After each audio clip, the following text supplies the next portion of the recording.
Selon la légende, c'est un énorme monstre sorti des ténèbres qui aurait créé cette myriade d'îlots et de récifs uniques au monde. En serpentant au milieu des montagnes, il aurait sculpté ce paysage incroyable, constitué de 2000 pitons rocheux posés sur des eaux émeraudes. Nous sommes à Along, littéralement la descente du dragon, une baie magique célèbre dans le monde entier et que l'on traverse religieusement comme on feuillette un livre d'histoire. C'est un petit peu une plongée dans l'histoire, donc de revenir un petit peu, essayer de revivre ce que nos arrière-grands-parents auraient éventuellement pu vivre pour ceux qui habitaient donc ici au Vietnam, en Indochine. Et donc de refaire un petit peu la visite qu'ils ont fait à l'époque, aujourd'hui en 2016. À bord de l'Emeraude, fidèle réplique d'un navire français qui navigua ici entre 1921 et 1937, tout rappelle l'Indochine d'antan. Les cuivres lustrés, les bois précieux et le service 5 étoiles. La baie d'Along est l'une des 7 merveilles de la nature. 5 millions de visiteurs s'y rendent chaque année, dont la moitié de touristes étrangers et bon nombre de Français attirés par l'histoire coloniale. On sait que les Bretons étaient venus au début du XXe siècle, qu'ils aient découvert cet endroit magnifique qui a été repris par le gouvernement vietnamien et qui est une des premières attractions du Vietnam. Et effectivement, oui, c'est juste magnifique. Donc si j'ai un conseil, oui, c'est venez ici, faire un petit voyage en bateau et ça vaut le coup. Tout le monde en avait tellement parlé, c'est un incontournable en Asie de toute manière.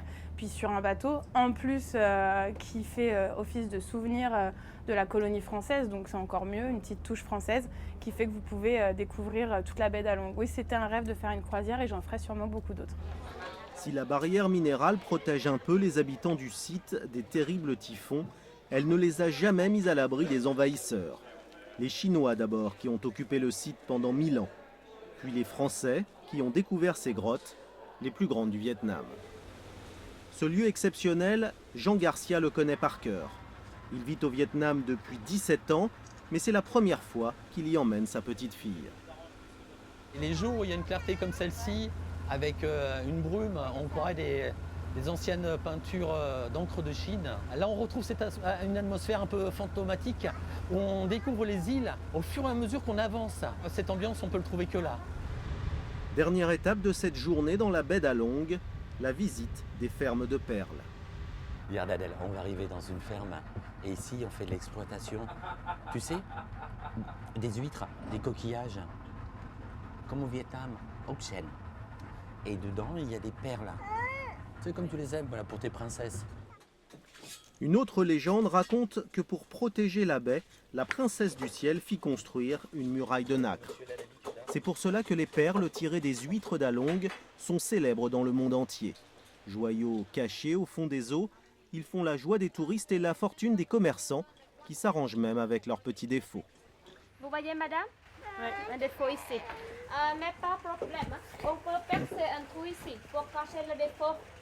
Vous voyez, un défaut ici. Dans leur grande rickshaw. Aujourd'hui, c'est à la main que ces artisans déposent à l'intérieur des huîtres ces petits greffons qui donneront peut-être naissance à un bijou. Les perles d'Along porteraient bonheur, dit-on. Difficile en effet d'imaginer plus bel écrin que cette baie merveilleuse pour accueillir ces trésors de nacre. La baie d'Along reste le joyau du Vietnam éternel.